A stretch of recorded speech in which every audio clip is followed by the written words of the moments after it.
Assalamualaikum warahmatullahi wabarakatuh.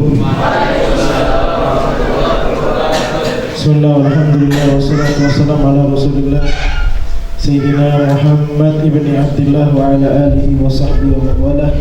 La hawla wa la quwwata illa billah. Amma ba'du. Alhamdulillah, kita bersyukur kepada Allah Subhanahu wa ta'ala. Di sore ini kita bisa berkumpul bersama orang-orang mulia di saat yang mulia untuk mengkaji kitab yang berisikan hal-hal mulia yang dikarang oleh seorang yang dimuliakan oleh Allah Subhanahu wa ta'ala. Mudah-mudahan dengan itu semua kita dimuliakan di dunia dan akhirat. Sebelumnya kita ucapkan bersama kepada beliau selamat datang di tempat ini, di Ma'had Al-Dhikrah. Ahlan wa sahlan bihudurikum wa kudumikum fi hadhil ma'had, fi hadhal ma'had. Mudah-mudahan datangnya beliau di tempat ini menambah berkah untuk kita semua. Yang kita hormatin pengasuh Pondok Pesantren Al-Dhikrah beserta keluarga yang tidak bisa sebut satu persatu. Semoga keluarga besar Al-Dhikrah dijaga oleh Allah Subhanahu wa ta'ala. Dipanjangkan umurnya dalam keadaan sehat walafiat, dimudahkan semua urusannya dunia dan akhirat. Amin Allahumma amin. Sore ini insyaallah kita akan mengkaji kitab kecil, sederhana, tapi manfaatnya, barokahnya besar, yang dikarang oleh salah satu wali min awliyaillah salihin, walinya Allah Subhanahu wa ta'ala, yang bernama Al-Imam Al-Allamah Al-Habib Ahmad bin Zain Al-Habsi rahimahullah ta'ala dari Hauthah.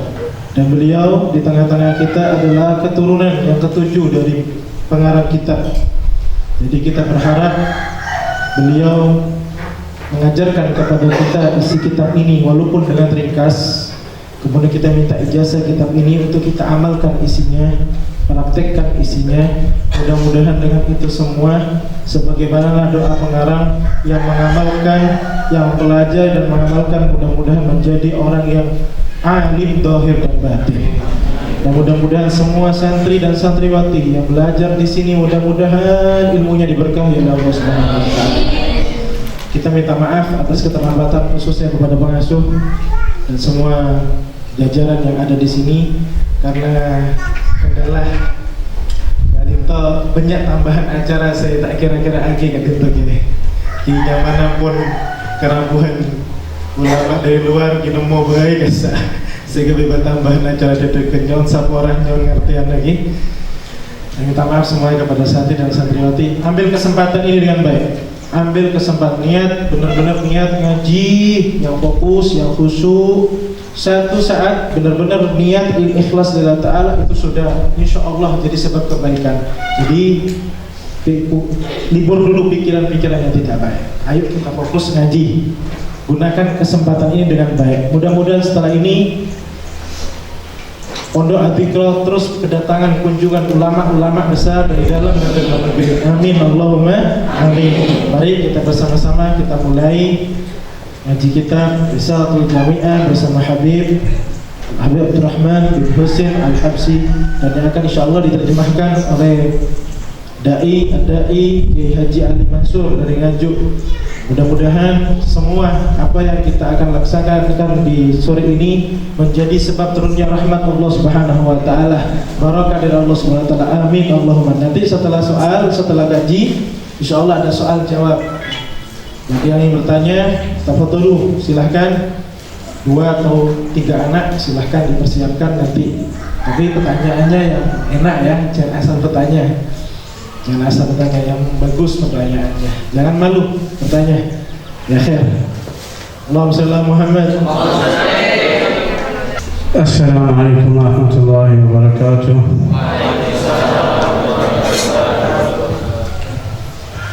Alhamdulillah alladzi bi ni'matihi tatimmu shalihat, wassalatu wassalam ala ashrafil bariyat wa sayyidis sadat sayyidina Muhammad.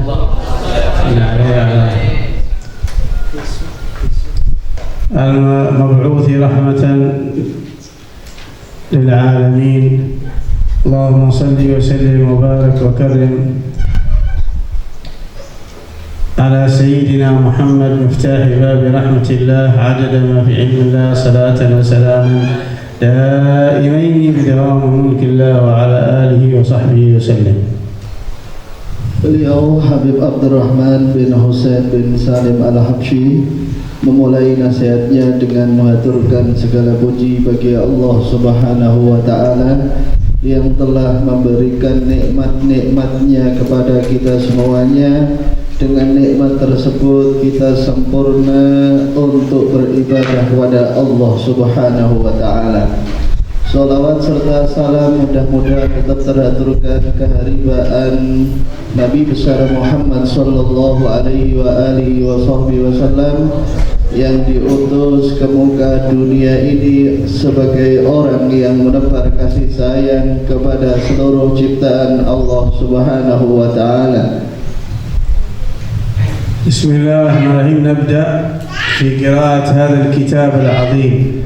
الرسالة هي في حجم رسالة، ولكنه سماها جامعة لأنها جمعت ثلاثة علوم: علوم التوحيد، إلى علم العبادة، علم الإحسان والتصوف والتزكية والسلوك. Kitab yang akan kita kaji ini meskipun kecil bentuknya, namun di situ jamiah, mengumpulkan 3 poin penting. Pertama, bagian yang pertama menerangkan tentang akidah, yang kedua menerangkan ibadah, yang ketiga menerangkan adab atau ilmu tasawuf, ilmu untuk membersihkan hati dari segala penyakit-penyakit hati. مؤلف هذا الكتاب، وقبل أن نذكر التأليف، هذا الكتاب زي ما ذكرنا أنه حول علوم ثلاثة، وهو للمبتدئين الذين يبتدئون في طلب العلم، ورتب في كثير من معاهد حضرموت وغير حضرموت وبلدان كثيرة أنه يقرأ للمبتدئ، ثم بعده كتاب السفينة، سفينة النجاة وغيره، لكن يبدأ هذا ببداية كتاب الرسالة الجامعة. Kitab ini memang cocok sekali untuk para pemula, karena kitab ini menerangkan tentang akidah, cara ibadah, cara membersihkan hati. Sampai kitab ini dikaji ulang di kota Tarim Hadramaut Yaman sampai luar negara Yaman. Alhamdulillah kitab ini sampai ke negara Indonesia yang tercinta ini. ومؤلفه هو الإمام أحمد بن زين بن علوي بن أحمد بن محمد بن علوي بن أبي بكر الحبشي. Pengarang kitab ini adalah wali min awliyaillah yang bernama Ahmad bin Zain bin Alawi bin Ahmad bin Muhammad bin Alawi bin Abi Bakar Al-Habsyi dari Hauto Hadramaut Yaman. هذا العالم الجليل والولي الصالح تلقى العلوم عن كثير من المشايخ، وكان يذهب إليهم مشيا على الأقدام، فيقطع المسافة 10 كيلو وال20 وحتى 50 كيلو مشيا على الأقدام إلى المشايخ. ومن أجل مشايخه وشيخ فتحه هو الإمام صاحب الراتب الحبيب عبد الله بن علوي بن محمد الحداد. Beliau pengarang kitab Risalatul Jami'ah. Ketika masih muda, beliau sangat gemar belajar, semangat menuntut ilmu, sampai ketika beliau belajar dari kota Hauto menimba ilmu pada para guru-guru beliau ini ditempuh jaraknya tidaklah dekat. Ada salah satu dari guru beliau ini perjalanannya 10 kilo, 20 kilo, 30 kilo, itu tidak menggunakan kendaraan, namun beliau berjalan kaki. Ini menunjukkan betapa semangatnya beliau untuk menuntut ilmu. Sebagian dari guru beliau yang amat terkenal, wali min auliyaillah, adalah pengarang Ratibul Haddad, Habib Abdullah bin Alawi Al-Haddad. وبعد هذا الطلب في العلم عاد إلى بلده وسماها الحوطة وحوطها ونشر فيها العلم والدعوة إلى الله تعالى، وكان يعقد مجالسا لأهل بلدته في أوقات فراغهم. Kemudian setelah beliau selesai menuntut ilmu, beliau kembali ke negaranya untuk mengamalkan serta mengajarkan dari apa yang beliau dapatkan. Beliau mengajar di kota Hauta Hadramaut Yaman, juga membuat beberapa majelis-majelis untuk menebar ilmu yang beliau dapat, ilmu-ilmu yang nyumber sanadnya langsung dari hadrati Sayyidina Muhammad sallallahu alaihi wasallam. نفعنا الله بسر هذا الإمام وبعلمه وبسره، وجعلنا الله وإياكم من أتباعه ومحبيه المتعلقين به. Beliau pengarang kitab Risalatul Jami'ah diberi kemanfaatan oleh Allah Subhanahu wa taala. Beliau mendapatkan anugerah dari Allah Subhanahu wa taala. Mudah-mudahan kita semua mendapatkan keberkahan dari pengarang kitab ini, dan mudah-mudahan kita betul-betul orang-orang yang cinta kepada beliau, cinta kepada para kekasih Allah Subhanahu wa taala, dan kita termasuk orang yang selalu sambung dengan beliau-beliau para kekasih Allah Subhanahu wa taala. وبدأ كتابه فأن قال بسم الله الرحمن الرحيم الحمد لله رب العالمين حمدا يوافي نعمه ويكافئ مزيدا، وصلى الله على سيدنا محمد وعلى آله وصحبه وسلم. قال رسول الله صلى الله عليه وسلم طلب العلم فريضة على كل مسلم ومسلمة، وقال من سلك طريقا يلتمس فيه علما سهل الله له طريقا به إلى الجنة. ثم قال وبعد إشارة إلى ما سيكتبه، فهذه مسائل مختصرة من بعض كتب حجة الإسلام الغزالي.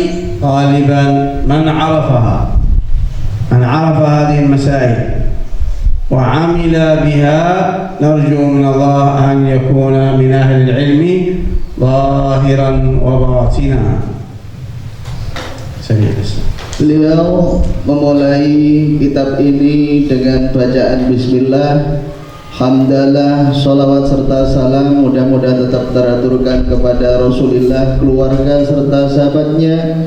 Kemudian beliau mengutip sabda Rasul sallallahu alaihi wasallam yang berbunyi thalabul ilmi fardhah, menuntut ilmu itu hukumnya wajib bagi kaum muslim dan muslimah.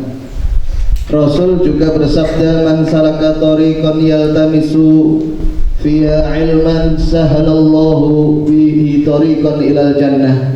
Barang siapa menuntut ilmu, menggerakkan kaki menuju tempat, menuju pondok seperti pondok pesantren Al-Dzikra ini, tujuannya tiada lain menuntut ilmu, maka Allah akan memudahkan pada mereka para penuntut ilmu jalan menuju surganya Allah Subhanahu wa taala.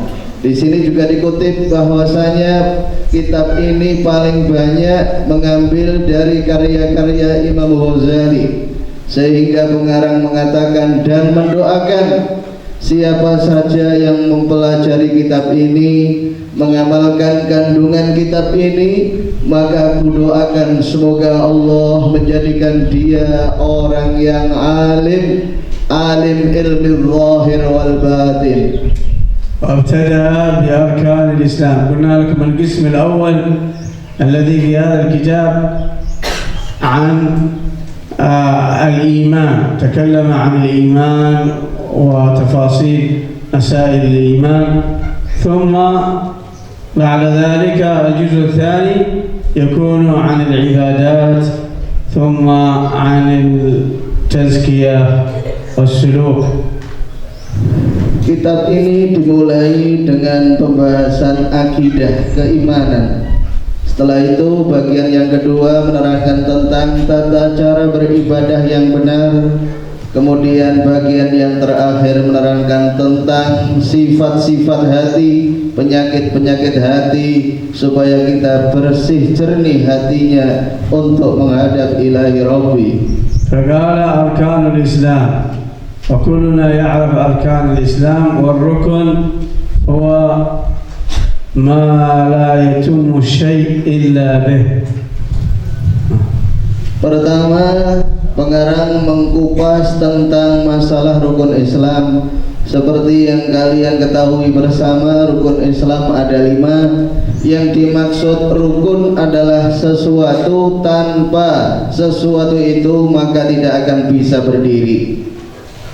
فلا يتم إسلام أحد حتى يكون فيه الخمسة الأركان: شهادة أن لا إله إلا الله وأن محمد رسول الله، أي تصديقا وإيمانا بها أن لا معبود في الوجود إلا الله. Rukun Islam yang 5, ketika seseorang telah mengamalkannya, sempurna sudah imannya kepada Allah Subhanahu wa ta'ala. Rukun Islam ketika dilaksanakan seorang muslim, maka Islamnya pun akan sempurna di hadapan Allah dan Rasulnya. Pertama, rukun Islam adalah membaca syahadat, memberi kesaksian bahwasanya tiada Tuhan selain Allah dan sesungguhnya Nabi besar Muhammad sallallahu alaihi wasallam adalah utusan Allah. وإقام الصلاة أي بمعنى أداء الصلاة. Kemudian rukun Islam yang kedua, mengerjakan sholat, menunaikan sholat secara istiqomah جميع شروطها وأركانها. dengan syarat-syaratnya. Mengerjakan sholat, rukun-rukun sholat harus kita ketahui bersama. وإيتاء الزكاة، الزكاة المفروضة، زكاة المال أو البدن. إيتاء بمعنى إعطاء، إخراج الزكاة المفروضة، زكاة البدن. Rukun Islam yang ketiga adalah mengeluarkan zakat, baik zakatnya jiwa maupun harta benda. وصوم رمضان، صوم الشهر التاسع من السنة الهجرية يسمى رمضان، فصومه وركن من أركان الإسلام على من وجب عليه صيامه. Yang keempat daripada rukun Islam adalah berpuasa di bulan Ramadan. Bulan Ramadan ini tepatnya di bulan ke-9 di Hijriyah. والحج الركن الخامس وهو الحج، وهو الذهاب إلى بيت الله تعالى بمكة لأداء فريضة الحج أو مناسك الحج وأعمال الحج. Rukun Islam yang kelima adalah mengerjakan haji bagi orang yang mampu melaksanakannya dengan ikhlas dan meyakini bahwa itu semua adalah rukun Islam. كل ذلك الأركان الخمسة مع الإخلاص فيها لله تعالى الإخلاص وهو العمل لأجل الله فقط، والتصديق بالله ووجوده. Semua rukun Islam itu tadi harus kita kerjakan dengan penuh keikhlasan dan keimanan kepada Allah Subhanahu wa taala. Ikhlas dalam artian tidak mengerjakan amal kecuali hanya karena Allah Subhanahu wa taala. وهذا الإخلاص والتصديق واجب، فإن لم يكن مخلصا فهو منافق، ومن لم يكن مصدقا بقلبه فهو كافر. التصديق بالقلب بوجود الله تعالى. Kemudian di situ dijelaskan faman lam yakun mukhlishon fahuwa munafik. Orang yang tidak ikhlas dalam beramal itu adalah orang munafik. Oleh karena itu mari kita mengerjakan semua perintah Allah dengan penuh keikhlasan, jangan sampai karena selain Allah Subhanahu wa taala. ثم بدأ في العقائد قال وأصل الإيمان، أصل الإيمان كله. نحن هذه أركان الإيمان الستة التي نعرفها. أصل الإيمان أن تعتقد أن الله موجود، هذا أصل الإيمان. أصل الإيمان هذا الاعتقاد، أنت تؤمن بالله وملائكته، فإذا لم تعتقد أن الله موجود فما عندك إيمان. تؤمن بماذا؟ أصل الإيمان اعتقادك بوجود الله تعالى. Kemudian beliau meneruskan pengajian bahwasanya aslul iman, dasar iman seseorang, pertama kali yang harus ditanamkan dalam setiap insan, dia harus meyakini bahwasanya Allah itu ada. Keyakinan Tuhan itu ada ini merupakan faktor keimanan seseorang atau dasar iman yang harus kita tanamkan pada setiap insan. فإذا آمنت بوجود الله تعالى صدقت. آمنت بمعنى صدقت. تؤمن أنه واحد لا شريك له ولا مثل ولا شبه، ليس كمثله شيء وهو السميع البصير. Yang dimaksud iman dengan wujudnya Allah Subhanahu wa taala, bahwasanya kita meyakini dan membenarkan keberadaan Allah Subhanahu wa taala. Allah itu Maha Esa, tidak ada yang menyerupai Allah Subhanahu wa taala. ثم بعد أن تؤمن أنه لا مثل ولا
berupa 4 bulan. بعد هذه ال4 أشهر ينفخ فيه الروح في بطن هذا المخلوق. Setelah 44 bulan Allah meniupkan ruh pada janin tersebut. ويأمر الملك بكتب 4 كلمات. Kemudian Allah memerintahkan malaikat untuk mencatat 4 perkara.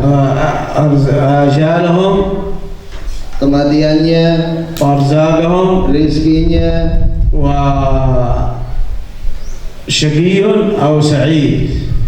dia celaka ataupun dia akan beruntung pada nantinya. Semuanya telah dicatat oleh malaikat. منذ هذا الحديث وهو في بطن أمه هذا تكتب هذه الكلمات. Mulai janin itu berada dalam kandungan, 4 hal tersebut telah dicatat oleh malaikat.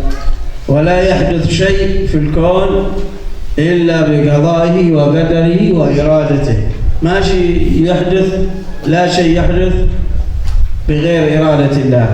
كل ما يحدث سواء كان خير أو شر هو بإرادة الله تعالى. Apa yang akan terjadi di dunia ini semua tidak keluar dari qada dan qadarnya Allah Subhanahu wa taala. وأنه تعالى حي. Allah taala hidup, حي حياة بلا ابتداء. hidupnya Allah tidak ada permulaannya, لا يموت.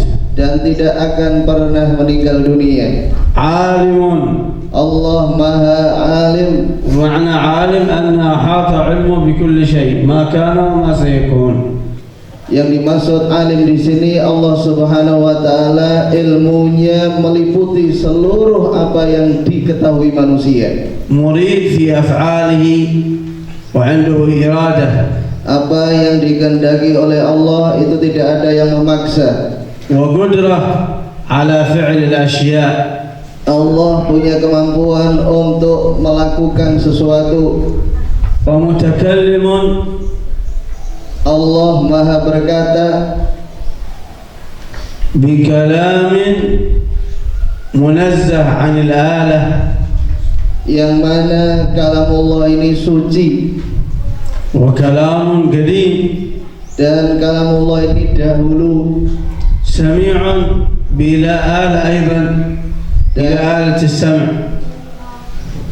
يسمع سميع من دون آلة السمع. Allah maha mendengar tanpa alat pendengaran. لأنه لو قلنا بآلة لشابه المخلوقين. Ketika Allah ini ketika mendengar pakai alat pendengaran ini akan sama dengan ciptaannya. وإذا كان هذه الآلة ليكون من خلق هذه الآلة. Ketika Allah ini punya alat atau alat untuk mendengar, nanti siapa nanti yang menciptakan ini semua? نحن إيش آلة السمع عندنا الأذن، وإيش آلة النظر عندنا نحن العين، لكن سميع بصير سبحانه وتعالى من غير تشبيه بالمخلوقين، يعني بآلة، لأنه ليس كمثله شيء وهو السميع البصير. Allah maha mendengar juga maha melihat ini tidak menggunakan alat mata atau telinga seperti yang kita punya. يعلم خائنة الأعين وما تخفي الصدور. اطلاع الله تعالى وعلم الله على دقائق الأمور كلها، صغيرها وما خفي منها وما حتى لم ينطق به الإنسان، لأن علمه محيط. Allah maha mengetahui ini sampai sesuatu yang sangat kecil Allah mampu mengetahuinya karena ilmunya Allah Subhanahu wa taala meliputi ilmunya makhluk-makhluk. يعلم السر وأخفى خالق كل شيء وهو الواحد القهار. ثم قال وأنه تعالى بعث سيدنا محمد. نؤمن أنه بعث سيدنا محمد، وسيدنا محمد هو خاتم الأنبياء والمرسلين. Kemudian Allah ini maha mengetahui baik yang dirahasiakan maupun yang ditampakkan. Allah adalah zat yang menciptakan semua. dan Allah pun Maha Esa, Maha Perkasa. Dan sesungguhnya Allah Subhanahu wa taala mengutus Nabi kita Muhammad sallallahu alaihi wasallam yang mana beliau adalah hambanya, utusannya, utusan untuk seluruh makhluk Allah Subhanahu wa taala.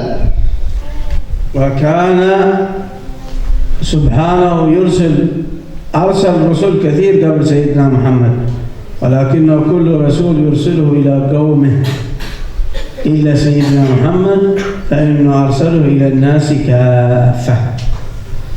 Sebelum Nabi Muhammad juga diutus para nabi, namun para nabi itu diutus hanya pada kaumnya saja. Beda dengan Nabi kita Muhammad sallallahu alaihi wasallam, beliau Nabi Muhammad diutus untuk seluruh manusia.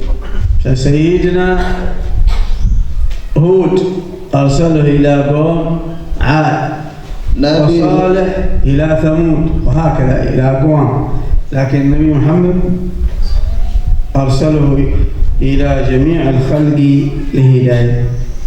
Begitulah para nabi, mereka diutus oleh Allah untuk kaumnya masing-masing. Beda dengan Nabi kita Muhammad sallallahu alaihi wasallam.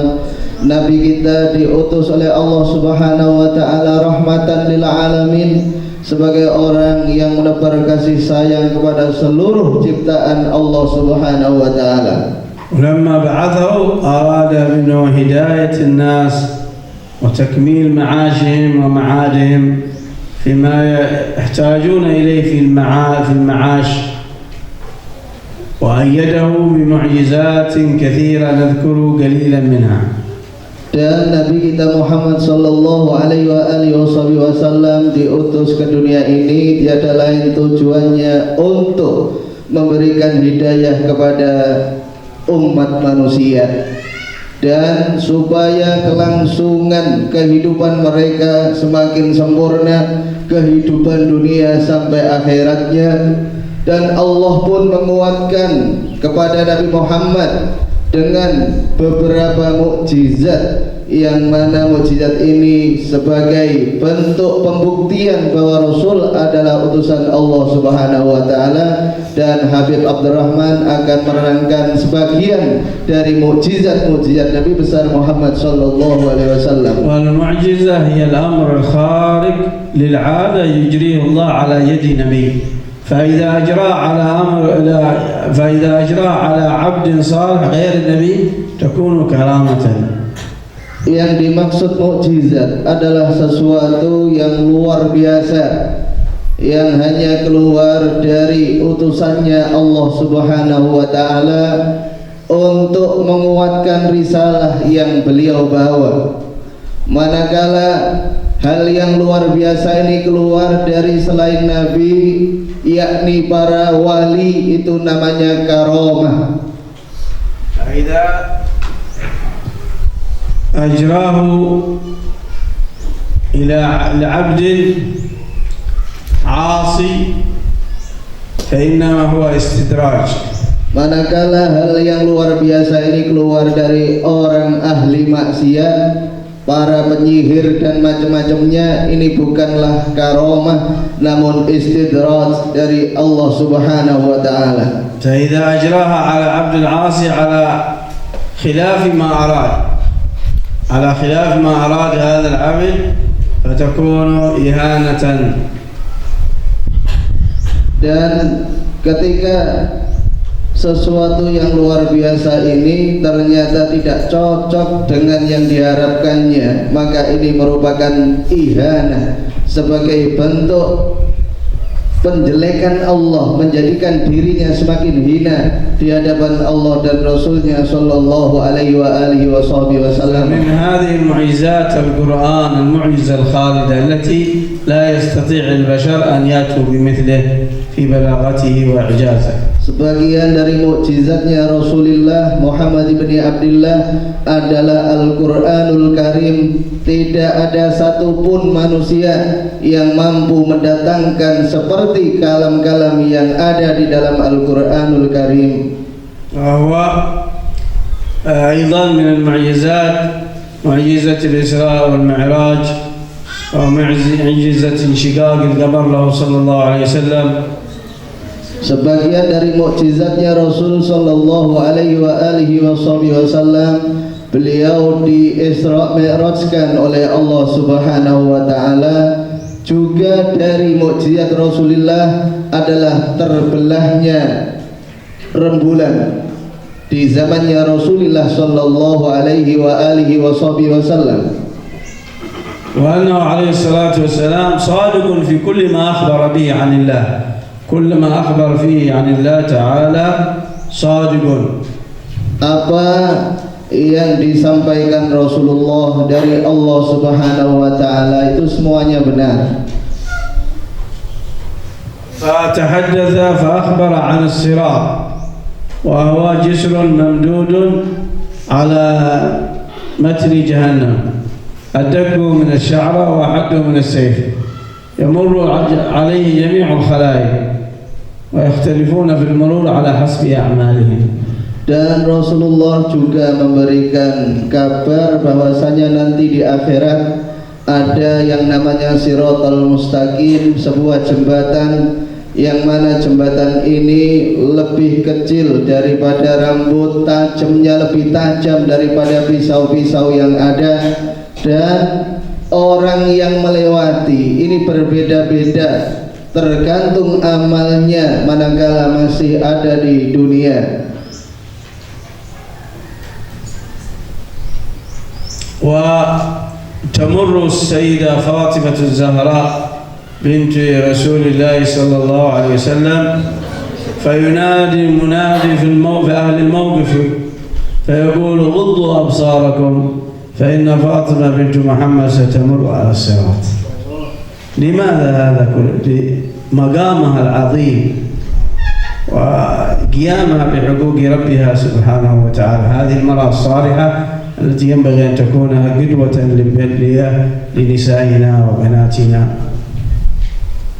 Ketika orang-orang dikumpulkan di padang mahsyar, waktunya melewati Shiratal Mustaqim, manakala Sayyidatuna Fatimah radhiyallahu anha binta Rasulillah sallallahu alaihi wasallam lewat, ada yang menyampaikan pengumuman, tutuplah mata kalian karena yang melewati ini adalah putri Rasul sallallahu alaihi wasallam. Kenapa Sayyidah Fatimah mempunyai keistimewaan seperti ini? Dikarenakan beliau sangat sempurna ibadahnya kepada Allah Subhanahu wa taala. قال عليه الصلاة والسلام فاطمة بضعة مني يبسطني ما يبسطها ويغضبني ما يغضبها أو ما يغضبها. Rasul sallallahu alaihi wasallam bersabda, Sayyidah Fatimah radhiyallahu anha adalah bagianku dari darahku. Siapa saja yang membahagiakan Sayyidah Fatimah, maka dia sebenarnya juga membahagiakanku, dan siapa saja yang membuat marah Sayyidah Fatimah, maka ibaratnya dia juga membuat marah aku. وأخبر أيضا عن الميزان، والميزان الذي توزن فيه الأعمال، فمن خفت موازينه فهو فيه راضية، فأما من خفت موازينه فأمه هاوية، وأما من ثقلت موازينه فهو في عيشة. Kemudian Rasulullah menerangkan tentang adanya timbangan amal. Manakala seseorang menonjol kebaikannya, nantinya dia akan dimasukkan surganya Allah Subhanahu wa taala, dan sebaliknya dalam Al-Qur'an juga ditegaskan faman thaqulat mawazinuhu fahuwa fi 'aisyatir radiyah. Barang siapa amal kebaikannya menonjol, lebih banyak amal baiknya, maka dia akan hidup dengan kehidupan yang menyenangkan, yaitu surganya Allah Subhanahu wa taala.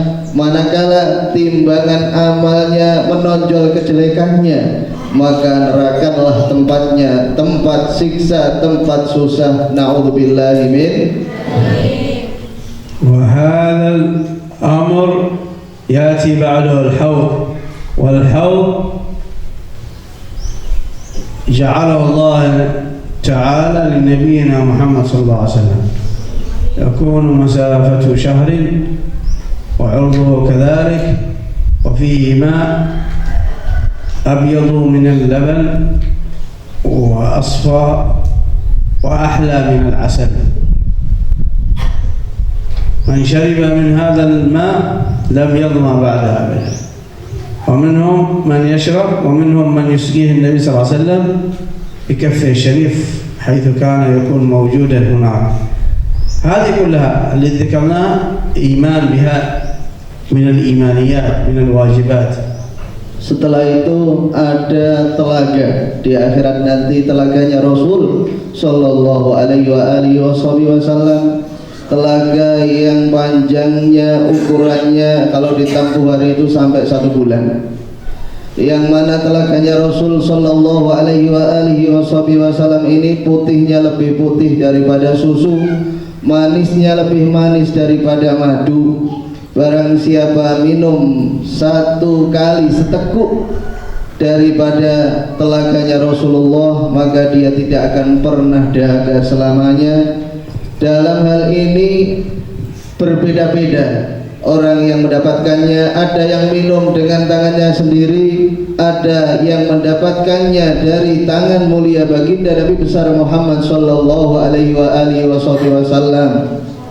ومنها أمور أخرى من أمور الآخرة كالبرزخ، الحياة البرزخية التي بعد الموت إلى البعث، يسمونها حياة برزخية. Kemudian ada istilah alam barzakh, di mana kita akan dihidupkan kembali setelah mati. Di alam kubur ada alam barzakh. ثم سؤال الملكين في القبر، يسألان من ربك، ما دينك، من نبيك، سؤال الملكين، وعذاب القبر ونعيمه كما جاءت في ذلك الأحاديث.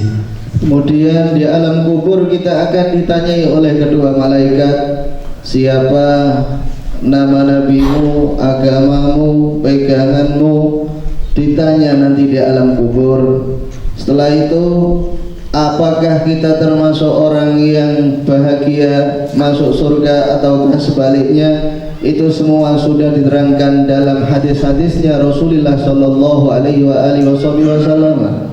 وأن القرآن وجميع كتب الله المنزلة حق، التي أنزلها الله تعالى، أنزل كتبا قبل القرآن فكلها حق، وختم بها ختم هذه الكتب بالقرآن وكان ناسخا لها. Dan Allah Subhanahu wa Ta'ala telah menurunkan beberapa kitab, beberapa lembaran suhuf, yang mana kitab-kitab ini diturunkan sebelum Nabi kita Muhammad sallallahu alaihi wasallam.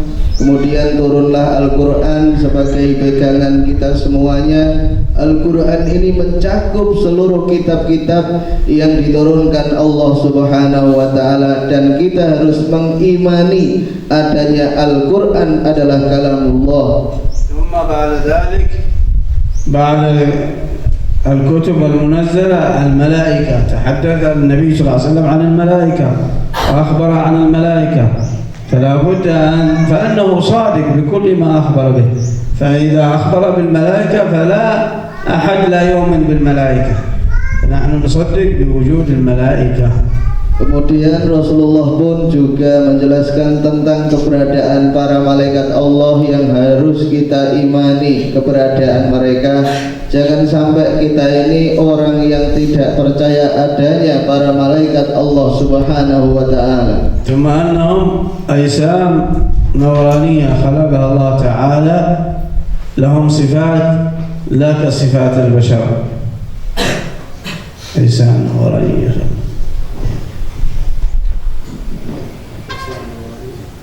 Kemudian Allah Subhanahu wa Ta'ala menciptakan para malaikat ini dari nur, cahaya nuroniyah, cahayanya Allah Subhanahu wa taala, dan harus kita mengimani keberadaan mereka. Sifatnya mereka tidak sama dengan sifatnya para manusia. وتحدث عن الجنة وعن النار وكلها حق أمور غيبية. هذه بعض الأمور غيبية ما نشاهدها لكن يجب التصديق بها.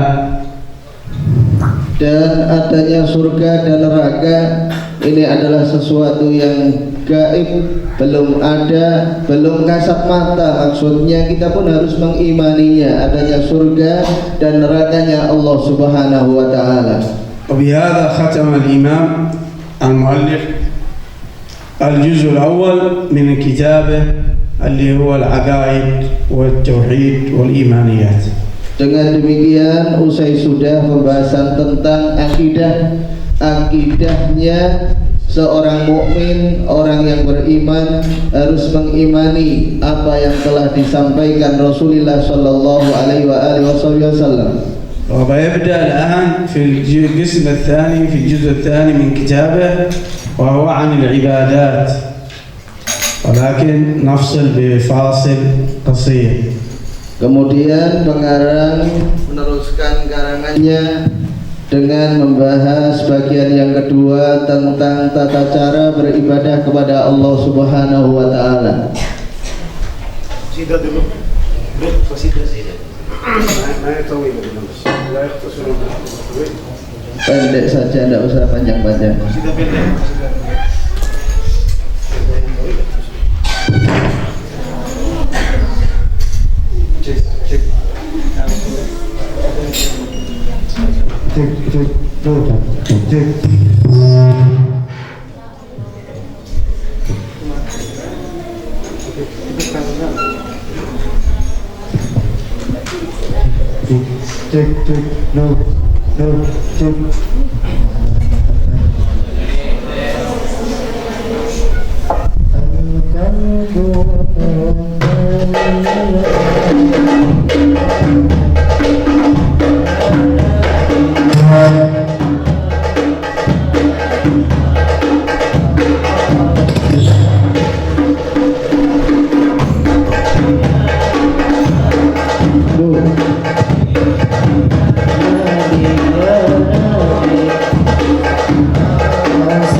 You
نستأنف الجزء الثاني من كتاب المؤلف رحمه الله، فيتكلم عن فروض الوضوء وكيف يصح الوضوء. فلا يصح الوضوء إلا ب6 أركان ذكر فيها غسل الوجه كاملا، قبل ذلك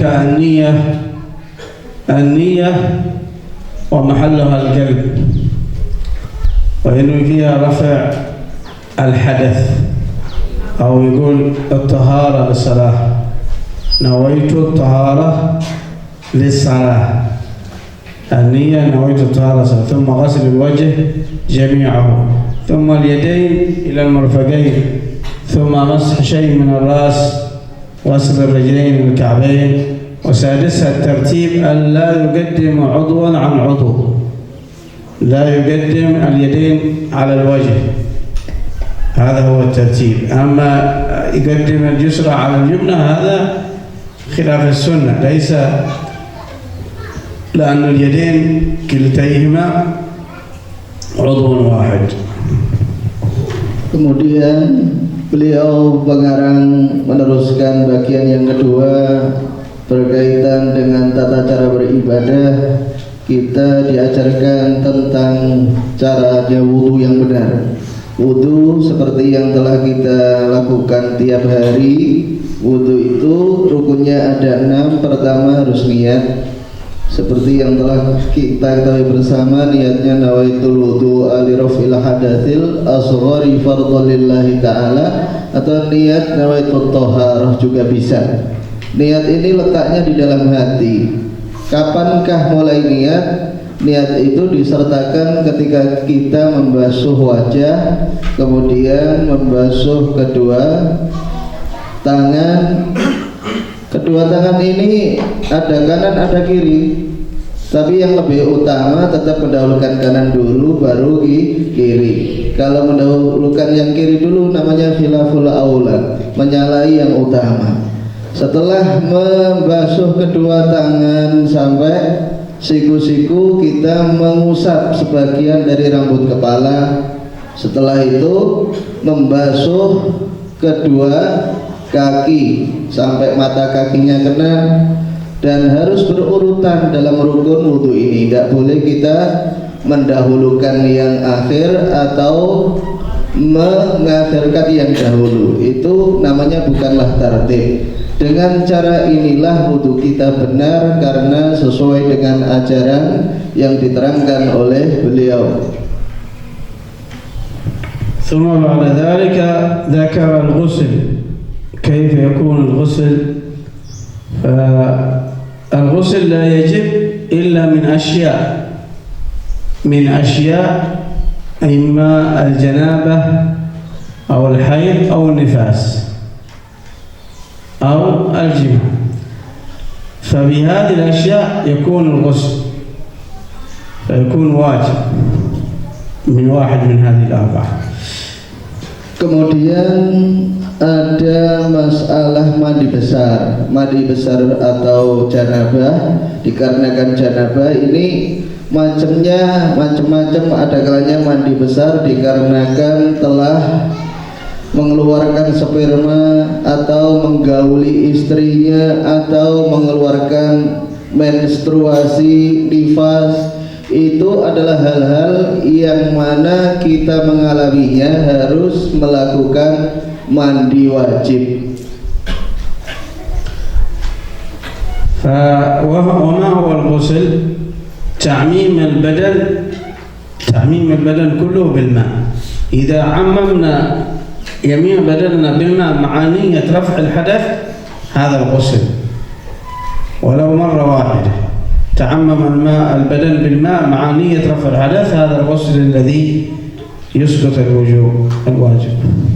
Kewajiban mandi besar bagi orang-orang yang keluar sperma atau menggauli istrinya ketika telah berumah tangga atau mengeluarkan menstruasi, nifas, wiladah. Ini yang dimaksud ghusl atau mandi wajib. Caranya adalah takmimul badani bil ma'i, meratakan seluruh tubuh dengan menggunakan air.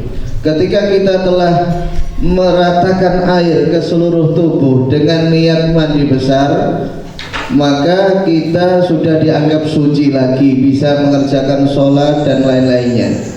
ثم تكلم عن نواقض الوضوء فينقض الوضوء 4 أشياء: الخارج من أحد السبيلين، أي شيء يخرج من أحد السبيلين قبل أو دبر، أي شيء كان خرج فهو يبطل الوضوء إلا المني، استثناء المني لكنه يوجب الغسل.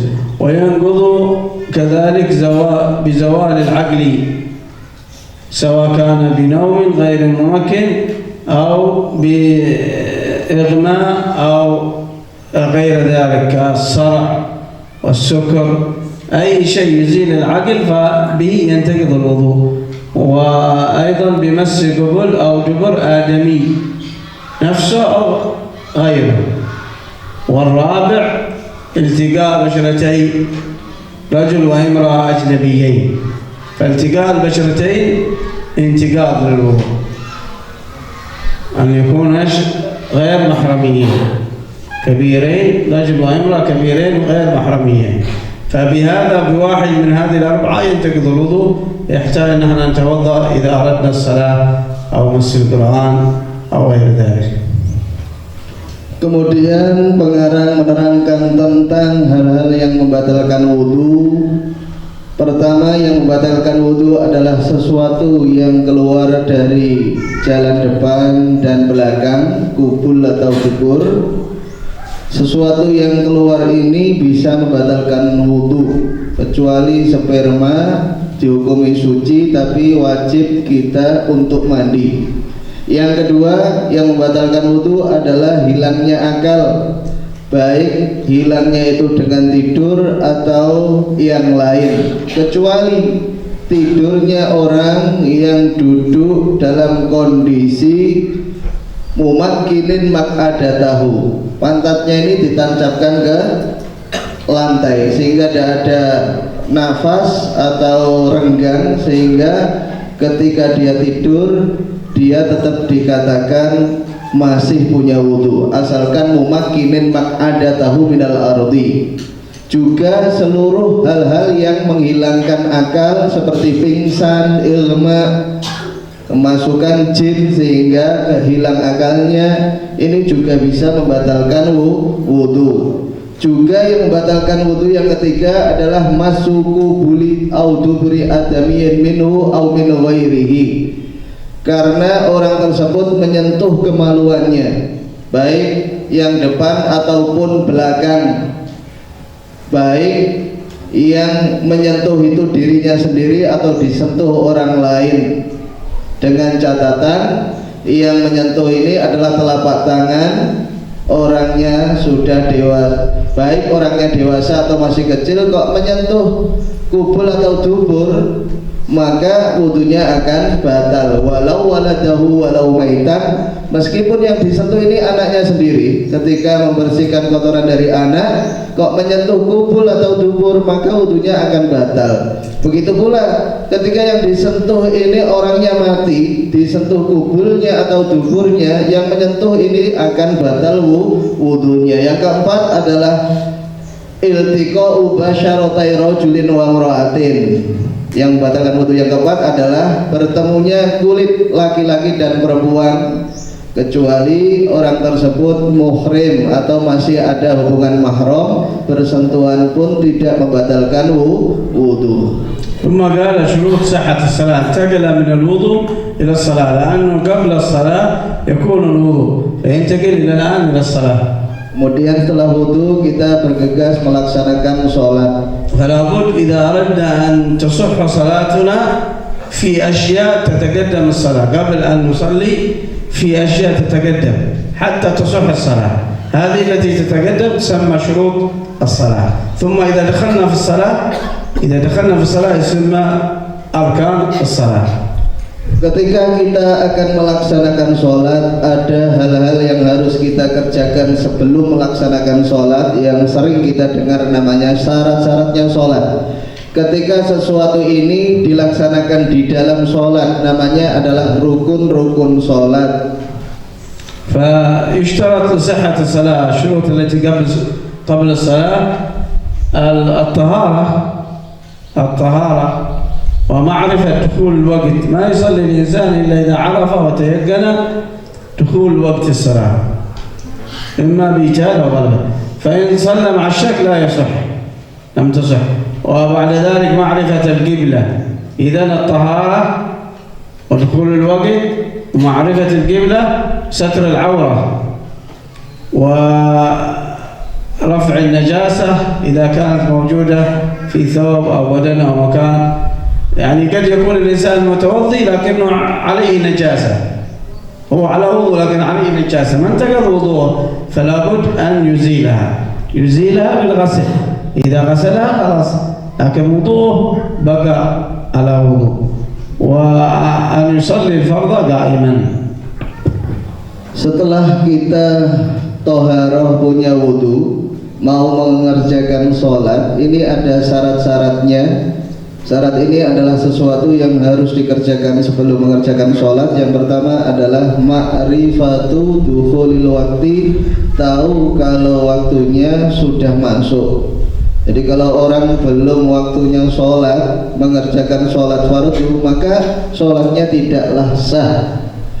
Dan orang kalau sholat dalam keadaan ragu, ini sudah masuk atau belum waktunya, maka keadaan orang yang mengerjakan sholat kondisinya ragu ini dianggap tidak sah. Juga ma'rifatul qiblah harus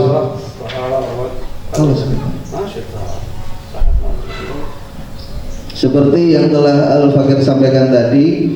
Syaratnya sholat itu harus suci. Jadi setelah kita punya wudhu, habis mandi besar kalau memang ada, kita harus mengetahui waktunya telah masuk. Yang kedua, ma'rifatul qiblah, harus tahu ini arah kiblatnya. Yang ketiga, menutupi aurat, seperti yang telah kalian ketahui bagaimanakah batas-batas lelaki dan perempuan. Kemudian selanjutnya harus menghilangkan najis. Syaratnya sholat harus suci, harus menghindari najis, baik najis itu di pakaian, badan atau tempat yang dia buat sholat.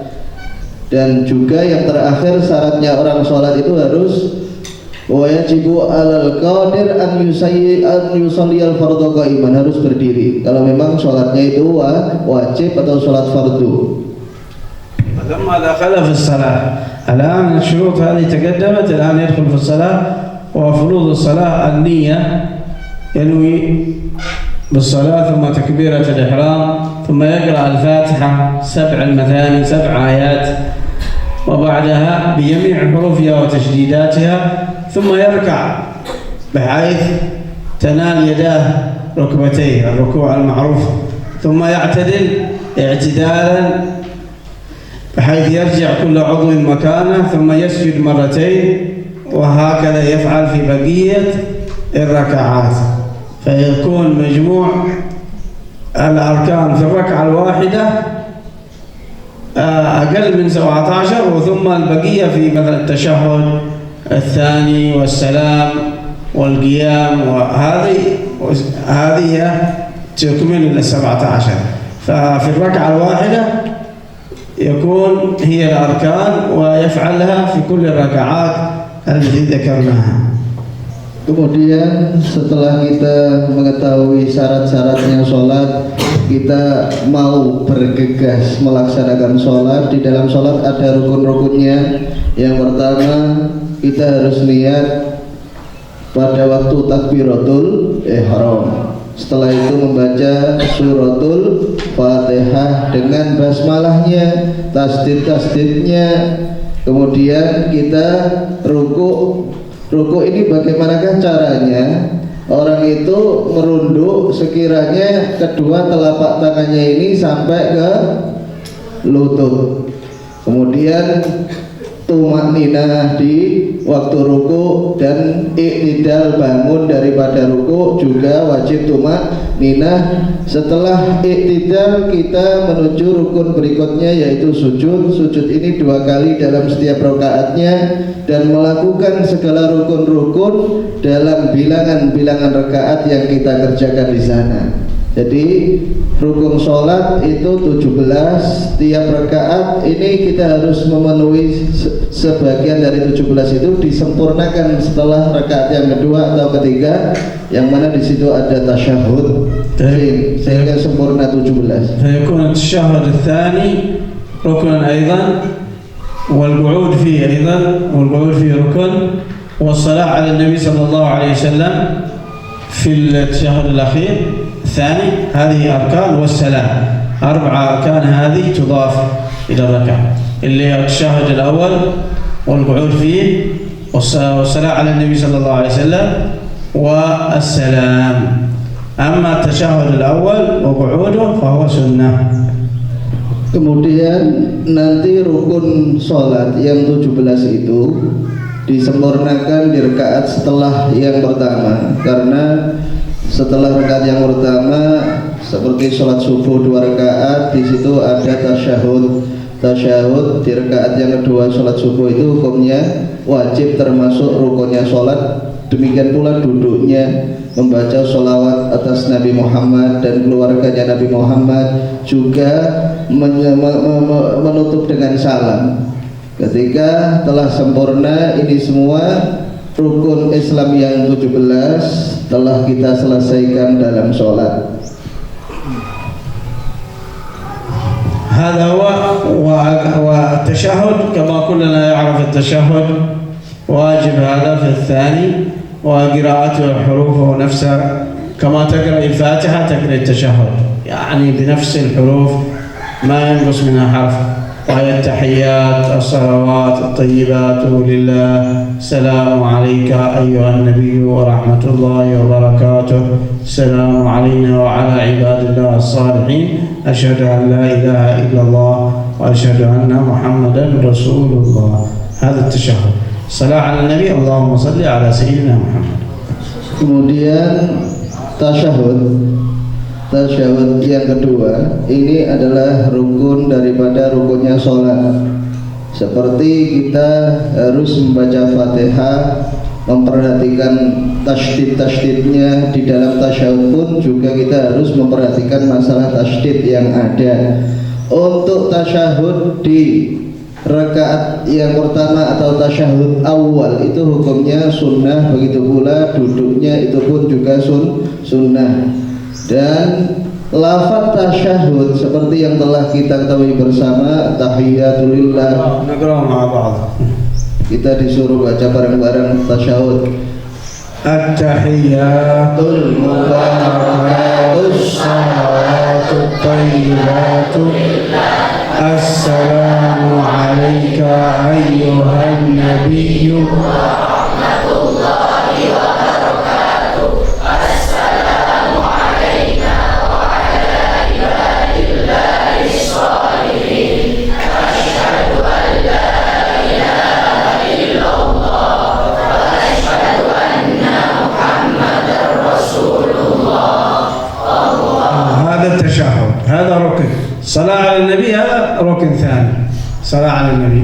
اللهم صل على سيدنا محمد وعلى آل سيدنا محمد كما صليت على سيدنا إبراهيم وعلى آل سيدنا إبراهيم وبارك على سيدنا محمد وعلى آل سيدنا محمد كما باركت على سيدنا إبراهيم وعلى آل سيدنا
Kemudian masuk pada pembahasan sholat Jum'ah. Sholat Jum'ah ini hukumnya wajib bagi orang lelaki mukallaf dan berjamaah. Kalau perempuan tidak wajib hukumnya. ولها أركان 5 يعني الخطبة لها 5 أركان، لكن من شروط الجمعة خطبتان، من شروط صحة الجمعة خطبتان، والخطبتان لها 5 أركان معروفة يعني اكتب. Kemudian syarat-syarat mengerjakan sholat Jum'ah pertama adalah adanya 2 khutbah. Khutbah pertama dan khutbah yang kedua. Khutbah sendiri memiliki rukun yang jumlahnya ada 5. صلاة الجماعة هي فيها الفضل، صلوات ال5 هذه يصليها في جماعة، لأن صلاة الجماعة تفضل على صلاة الفرد ب27 درجة. Kemudian kita dianjurkan untuk mengerjakan sholat jamaah karena sholat jamaah keutamaannya amatlah besar. Orang jamaah dilipat gandakan pahalanya sampai 27 derajat. صلاة الجنازة هذا فرض كفاية، إذا قام به البعض سقط الحرج على الباقين. Dan terakhir menjelaskan tentang sholat jenazah. Sholat jenazah ini hukumnya fardu kifayah. Ketika telah ada yang mengerjakan, yang lain sudah tidak terkena kewajiban. وأما الصلوات المسنونة غير الفرض. Kemudian menjelaskan tentang sholat-sholat sunnah. Tentunya sholat sunnah ini bukanlah sholat fardu. فمثلها العيدان، عيد الأضحى وعيد الفطر. Di antaranya adalah sholat hari raya, hari sholat gerhana dan sholat witir, والكسوفان والوتر والضحى. dan sholat duha. ثم يتكلم على الصوم ومسائل الصوم شهر رمضان، وكذلك الزكاة ومسائل الزكاة. ثم بعد ذلك يأتي الحج. بقية الأركان نحن قلنا في لدي عبادات في الصلاة وما صار، لكن لا يبقى عاد معنا الصوم والزكاة والحج. هذه مسائلها ذكرها المؤلف هنا ولا يمكن أن احنا أن نأتي بها جميعا. Kemudian di sini telah kita pelajari bersama rukun Islam yang pertama, kedua berupa sholat, selanjutnya puasa, zakat, haji. Puasa, zakat, haji ini juga dikupas tuntas oleh pengarang kitab Risalatul Jami'ah. Namun pada kesempatan kali ini tidak mungkin kami terangkan seluruhnya. ثم بدأ في القسم الثالث وقال وهو التصوف والسلوك والأخلاق والتربية. Kemudian beliau langsung mengarah pada halaman 40. Halaman 40 kalau kitab ini artinya dalam bagian yang ketiga. Kitabnya beda. Jadi bagian yang ketiga ini menerangkan tentang ilmu tasawuf, ilmu untuk menjernihkan hati supaya bersih dari segala bentuk penyakit hati. وبيتكلم المؤلف عن طاعات القلب ومعاصي القلب، ثم بقية الجوارح كالبطن واليدين والعينين واللسان والرجل وجميع البدن. يعني كل عضو في الإنسان له طاعات وله معاصي، فعلينا أن نفعل به الطاعات ونجنبه المعاصي من أعضائنا من جسمنا كله، وأولها وأهمها القلب. Dalam bagian yang ketiga, kitab Risalatul Jami'ah mengupas tuntas tentang masalah hati. Ini yang dimaksud adalah ilmu tasawuf, di mana pengarang akan menjelaskan tentang taatnya hati atau maksiatnya hati, taatnya mata atau maksiatnya mata. Seluruh tubuh manusia ini ada larangan-larangannya larangan yang harus kita jauhi. Oleh karena itu mudah-mudahan kita menjadi orang yang selalu taat kepada Allah Subhanahu wa taala dan menjauhi segala larangan Allah Subhanahu wa taala. Qasidah sebenarnya. Coba, Nabi bisa tangi hadrat atau saya?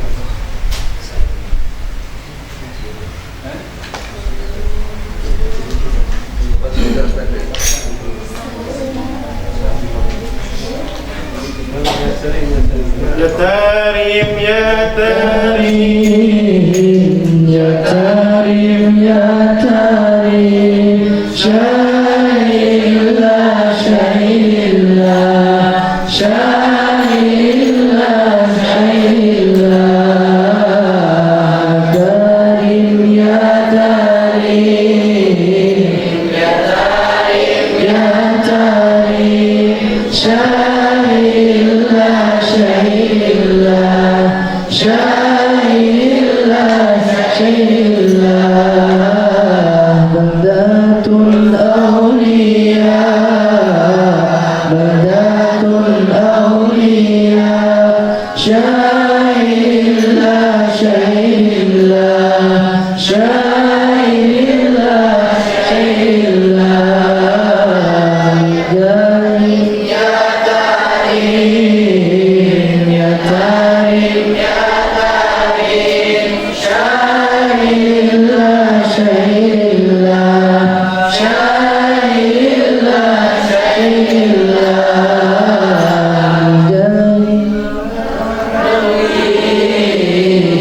Jai Ma'alawi, Syahidillah, Syahidillah, Syahidillah, Syahidillah, Ya Tarim, Ya Tarim, Ya Tarim, Ya Tarim, Syahidillah, Syahidillah, Syahidillah, Syahidillah, Habibun al-Karim, Habibun al-Karim, Syahidillah, Syahidillah, Syahidillah, Syahidillah, Ya Tarim, Ya Tarim, Ya Tarim, Ya Tarim, Syahidillah,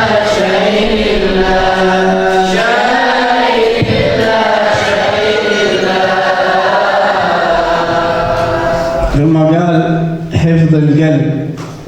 القلب هذا الذي هو أهم الأعضاء، إذا صلح صلح سائر الجسد، وإذا فسد فسد سائر الجسد.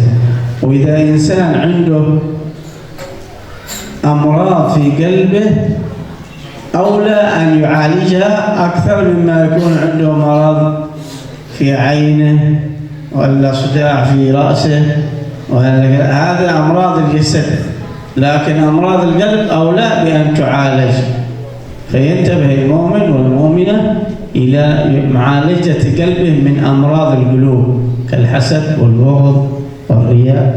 Kemudian bagian yang ketiga dari kitab Risalatul Jamaah ini menerangkan tentang ilmu tasawuf. Pertama kali pengarang menjelaskan tentang hifdzul qalbi minal ma'asi, tata cara menjaga hati dari beberapa larangan Allah Subhanahu wa taala.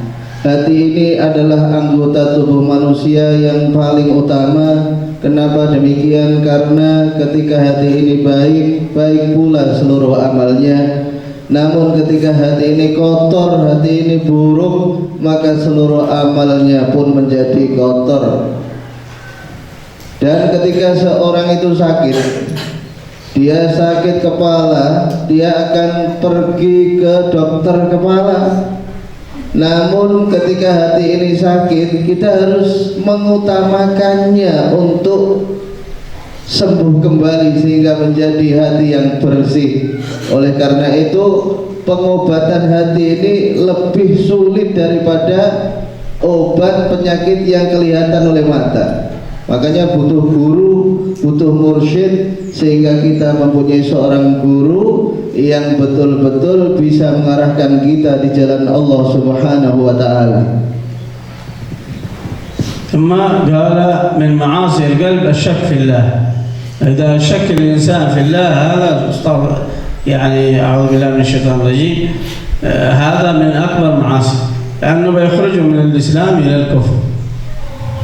Sebagian daripada maksiatnya hati adalah ragu keberadaan Allah Subhanahu wa taala. Kalau tidak segera diobati, orang ini akan celaka dunia sampai akhiratnya karena menjadi orang musyrik. Naudzubillah min dzalik. أو أمن من مكر الله، يأمن من مكر الله خلاص مسلم، لا يأمن من مكر الله. والقلب المؤمن بين أصبعين من أصابع الرحمن يقلبها كيف شاء، فلا يأمن من مكر الله. Dan yang kedua, tidak boleh kita ini merasa aman, kita akan mati dalam keadaan Islam. Itu kita harus berusaha untuk menjaga keimanan kita, keislaman kita. Jangan sampai kita ini punya perasaan tidak mungkin akan berubah dari keimanan. Kita harus selalu hati-hati menjaga diri, jangan sampai kita keluar dari Islam. ولا يقنط من رحمة الله. Dan jangan sampai kita ini punya perasaan putus asa, tidak mendapatkan rahmatnya Allah Subhanahu wa taala. كما قلنا ولا يتكبر ولا يأتي الرياء ولا العجب ولا الحسد. Dan termasuk penyakitnya hati ini, kita tidak boleh sombong. Ini termasuk penyakitnya hati, tidak boleh merasa baik dari yang lain, tidak boleh riya, beramal karena orang, beramal karena selain Allah, dan menganggap apa yang dia lakukan daripada taat ini adalah hal yang sangat besar, punya anggapan pasti diterima. Tidak boleh. Kita harus berusaha berdoa supaya amal kita diterima oleh Allah Subhanahu wa taala. Juga jangan sampai kita ini punya sifat hasad, iri hati, dengki sama orang lain, atau kita ini punya dendam sama orang lain. Ini adalah penyakit-penyakit hati. ولكن والحسد هو كراهية النعمة على المسلم واستثقاله. Yang dimaksud hasad atau iri hati ini adalah beratnya hati. Hati ini tidak senang ketika ada orang lain dapat kenikmatan. أما طاعات القلب فهي كثير، هذه ذكرناها معاصي القلب، لكن طاعات القلب كثير. Tadi yang beliau terangkan adalah maksiat-maksiatnya hati atau penyakit-penyakit hati. Sedangkan taatul qalbi, taatnya hati ini banyak sekali. Iman billah, yaqin, ikhlas. Termasuk taatnya hati adalah kita iman kepada Allah, yakin kepada Allah, ikhlas ketika beramal, tawadhu', nasihat muslimin, sakha', husnul dhan. Kita rendah hati, kita memberi nasihat pada orang lain, dermawan, punya prasangka baik, mengagungkan tanda-tanda kebesaran Allah. Ini semua adalah taatnya hati. Wasyukur ala ni'amillah. Dan syukur, terima kasih kepada Allah atas nikmat-nikmatnya. Wa sabr ala al-bala. Dan sabar ketika kita diuji oleh Allah. Hada kullu من طاعات القلب. إذا واحد كان يصبر هذا معناه طاعة في قلبه، عنده طاعة في القلب. واحد كان مثلا يؤمن بالله خلاص مطيع بقلبه. مثلا كان واحد متواضع هذا مطيع بقلبه، مخلص في عمله مطيع بقلبه. هذه كلها أعمال قلبية ويسمونها طاعات قلبية. Ketika orang tersebut taat kepada Allah, orang tersebut bersyukur kepada Allah, orang tersebut sabar menjalani ujiannya Allah, maka orang ini adalah orang yang melakukan taat. Artinya hatinya taat kepada Allah Subhanahu wa taala. ثم قال معاصي الجوارح، فبدأ بالجوارح سبعة جوارح، فبدأ بالبطن معاصيها، فينبغي يجتنب الإنسان معاصي هذه السبعة جوارح. Kemudian anggota tubuh manusia ini banyaknya ada 7. 7 ini ada taatnya, ada maksiatnya. Kemudian pengarang memulai dengan maksiatnya perut. فقال معاصي البطن أكل الربا أو مال اليتيم أو شرب المسكر. هذا إذا فعلنا هذا يعني بطننا تعصي لها.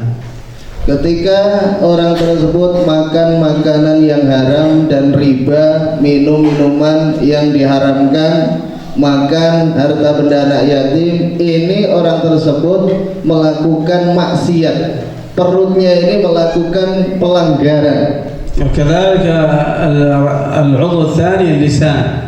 إذا تكلمنا باللسان في أعراض الناس أو اغتبنا أو كذبنا أو شتمنا لعن هذا معاصي اللسان يجتنب منها. Kemudian anggota tubuh yang kedua, pertama perut, kedua mulut. Mulut ini tidak boleh kita gunakan untuk mencaci maki, menyakiti orang, karena kalau kita menyakiti orang berarti kita telah melakukan pelanggaran. معاصي بعد ذلك العين. كيف إذا كان العين تنظر إلى ما حرم الله من النظر إلى النساء الأجنبيات أو خليعات أو أفلام في الجوالات وصور نساء في الجوالات أو نساء ينظرن إلى صور رجال في جوالات هذه في إنترنت. هذا حرام وهذا حفظ اللسان عنها. Anggota tubuh manusia yang ketiga yang harus dijaga dari larangan-larangan Allah SWT ini, jangan sampai mata kita gunakan untuk melihat larangan Allah, melihat para wanita yang bukan mahramnya, melihat aurat, film-film porno baik di HP ataupun macamnya, ini kita tidak boleh melihatnya. Karena kalau kita melihat hal-hal yang dimurkai Allah Subhanahu wa taala, maka anggota tubuh kita ini akan cepat rusaknya. Maka harus kita jaga, jangan sampai mata kita ini memandang pandangan penglihatan terhadap sesuatu yang dilarang oleh Allah Subhanahu wa taala. ولا ننظر إلى مسلم بعيننا نظر استحقار ولا ننظر في بيته بغير إذنه، نشوفها في البيت في غرفة. إذا فتح الباب نتأمل جيراننا، هذا لا، بيوتهم بجنب بيتنا. ما ينبغي للمسلم أن ينظر إلى بيت جاره، هذا معصية العين. ينظر إلى بيت جاره، فتح الباب أو الغرفة، لا. Dan sebagian dari maksiatnya mata ini, jangan sampai kita ini melihat orang lain dalam pandangan menyepelekan. Jadi ketika melihat orang itu kayak orang-orang itu dihina atau disepelekan, itu tidak boleh, termasuk maksiatnya mata. Kemudian kita juga tidak boleh melihat rumah orang lain tanpa izin. Jadi mata kita tidak boleh kita biarkan atau menjadi mata telanjang, ya. Itu tidak boleh. Jadi harus kita jaga mata ini supaya dijaga oleh Allah Subhanahu. وهكذا ثم يأتي بعد ذلك معاصي الأذن، فلا نستمع إلى شيء حرمه الله كالغيبة وغيرها من المحرمات. Kemudian anggota badan kita selanjutnya adalah telinga. Telinga ini adalah nikmat dari Allah SWT. Jangan kita gunakan untuk mendengarkan gosip atau orang-orang yang mengatakan sesuatu yang kotor dan jelek. أو معصية اليد، أي شيء نفعله باليد حرام، كالتطفيف في الميزان أو الضرب بغير حق أو القتل كله باليد، هذا حرام، معصية. سرقة. Kemudian selanjutnya anggota badan yang harus kita jaga adalah maksiatnya tangan. Tangan ini adalah nikmat dari Allah, harus kita jaga dari larangan-larangannya. Jangan sampai tangan ini kita gunakan untuk mengurangi timbangan. Kalau kita jualan harus sesuai timbangannya, jangan sampai dikurangi. Kemudian jangan sampai tangan kita gunakan untuk memukul, lebih-lebih membunuh, karena itu adalah larangan-larangan tangan, yang mana tangan ini adalah amanah dari Allah Subhanahu wa taala. معصية الرجل أن تمشي بها فيما حرم الله، هذه معصية الرجل. إذا مشيت بها فيما حرم الله تعالى، أو السعاية في مسلم فيما يضره. Kemudian anggota badan yang berupa kaki ini juga harus kita jaga, jangan sampai melakukan larangan Allah Subhanahu wa taala. Kaki harus kita gunakan untuk mencari ridho Allah. Jangan sampai kaki kita gunakan untuk menuju tempat yang dimurkai oleh Allah Subhanahu wa taala. Atau kaki ini kita gerakkan untuk mencelakai orang. Jadi geraknya kaki untuk mencelakai orang, geraknya saja ini termasuk larangan Allah Subhanahu wa ta'ala. أما معاصي الفرج كالزنا. الزنا معصية للفرج هذا، أو اللواط ذكر مع ذكر، أو استمناء باليد وغيرها، هذه كلها معاصي الفرج والعياذ بالله. Kemudian maksiatnya kemaluan. Orang diberi kemaluan ini atau alat kelamin ini juga nikmat dari Allah, harus kita jaga. Jangan sampai kelaminannya digunakan untuk hal-hal yang dimurkai oleh Allah. Digunakan zina tidak boleh, digunakan liwat, sodomi tidak boleh. Ini larangan Allah supaya kita tetap mendapatkan nikmat Allah Subhanahu wa ta'ala. Jangan sampai kita menggunakan alat kemaluan kita untuk melakukan murkanya Allah Subhanahu wa ta'ala. Naudzubillah min. كم أعضاء يجب علينا أن نحفظها من المعاصي؟ Berapakah anggota tubuh manusia yang kita harus menjaganya dari maksiat Allah Subhanahu wa ta'ala? Berapa? أيوة. نبدأ أولا إيش؟ الباطن، ثم ثم ثم ثم ثم أيوة. هذه 7 لا؟ نعم. نعيد مرة أخرى. Ulang lagi. Apa? Anggota badan yang pertama apa? 1, 2, 3, 4, 5, 6.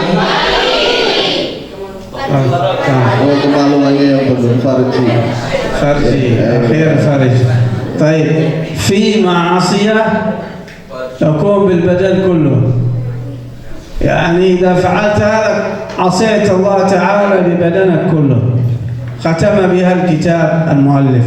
Kitab ini diakhiri dengan pembahasan maksiatnya seluruh badan. Tidak hanya 7 anggota badan, tapi seluruh badan ini dianggap melakukan maksiat, manakala قال ومعصية البدن كله جميعا عقوق الوالدين. manakala orang tersebut berani durhaka kepada kedua orang tua, itu seluruh tubuhnya maksiat kepada Allah. فعاق الوالدين هذا يعصي ربه ببدنه كله. Orang yang durhaka kepada orang tua ini tubuhnya melakukan maksiat kepada Allah. ووصينا الإنسان بوالديه إحسانا. Allah telah berfirman dalam kitab suci Al-Quran bahwasanya aku telah berpesan kepada kita, kepada umat manusia untuk berbuat baik kepada kedua orang tua. ثم بعد ذلك قال الفرار من الزحف أو من الكبائر والله الموفق والمعين لما يحب ويرضى. وصلى الله على سيدنا محمد وعلى آله وصحبه وسلم. Amin. Kemudian